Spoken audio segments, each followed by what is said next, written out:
All right, let me tell you a story, and it's a bit of a tragedy, really, about a brilliant idea that popped up right here on the Kent campus and went so spectacularly wrong it's now the stuff of legend. You see, it all kicked off with a simple, wonderful idea.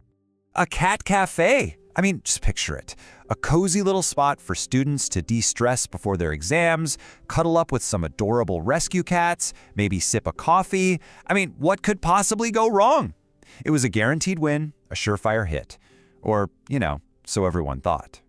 Because here's the thing.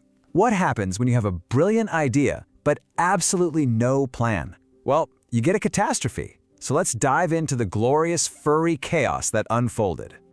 So the scene was just pure madness. Nobody had a clue who was actually leading the thing. The budget? Yeah, that was less of a firm number and more of a vague hope. The goal itself was fuzzy at best. And then, to make it all worse, the head of estates pops up and decides the money would be much better spent on a lovely new gazebo. The whole project had the structural integrity of a blancmange in a heat wave. It was, to put it mildly, a complete cat's dinner. So, here it is, the big question. As this feline fantasy was spiraling into a total nightmare, what was the one single piece of paper, the one document that could have saved the whole thing? Have a little think about it. The answer, in the hero of our cautionary tale, is of course the project charter.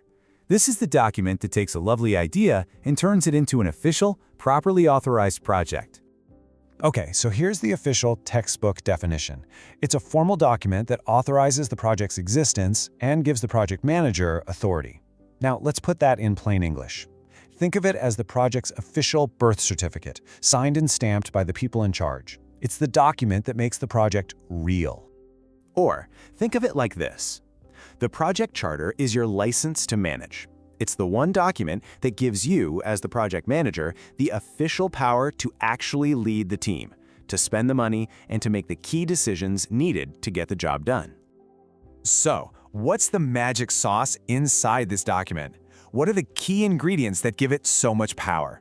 Come on, let's crack it open and have a look at the anatomy of a charter. You see, a really good charter contains a few key sections. You've got the project's purpose, some measurable objectives, the assigned project manager, a high-level schedule, and a preliminary budget. Now, each one of these is a direct cure for the chaos we saw back at the Cat Cafe. Let's start with this one, because it's a biggie. Remember all that confusion over who was in charge of the cats? Well, the charter just solves that, instantly. It names one single person as the project manager, and makes it crystal clear what their authority is. No more arguments, no more confusion. You know exactly who's in the driving seat. And what about that problem of the project just drifting on forever? The summary milestone schedule puts a stop to that. It lays out the key phases and target dates. Now, it's not a super detailed plan, but it's that high-level roadmap that tells everyone the main stops along the journey. And this part is brilliant because it really shows the charter's power. That preliminary budget, once it's signed off by the sponsor, protects your funding. It means the head of estates can't just wander over and pinch your cat flap money for his shiny new gazebo. That money is officially ring-fenced for your project. All right, pop quiz time. Let's see if you've been paying attention. Imagine this. A project is a textbook success. It finishes on time, it doesn't go over budget. But the organization still considers it a total failure. How on earth is that possible? And the answer is because the world moved on while the project was happening. See, success isn't just about sticking to the schedule and the budget. A project absolutely must stay aligned with the organization's wider goals. If those goals change, your project can become totally irrelevant, no matter how perfectly you manage it. And that brings us to a really important point. The project charter, as powerful as it is, doesn't work in isolation. It has a very important partner, a document that comes even before it. So this clears up a really key sequence. The business case always comes first. That answers the big why, as in, why should we even do this project? Is it a good idea? Will it actually deliver any value? Only after the why gets a thumbs up does the project charter get created. The charter then answers the what we're doing and who is in charge.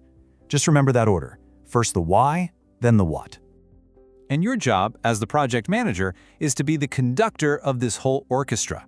You have to constantly check that the business case, the charter, and the project itself are all still playing the same tune as the organization's main strategy. That's how you avoid delivering a perfect project that nobody actually needs anymore. So let's bring this all home. For any apprentice project manager, for anyone just starting out, the project charter is not just another document. It's your shield, it's your map, and it's your mandate. It is, basically, your superpower.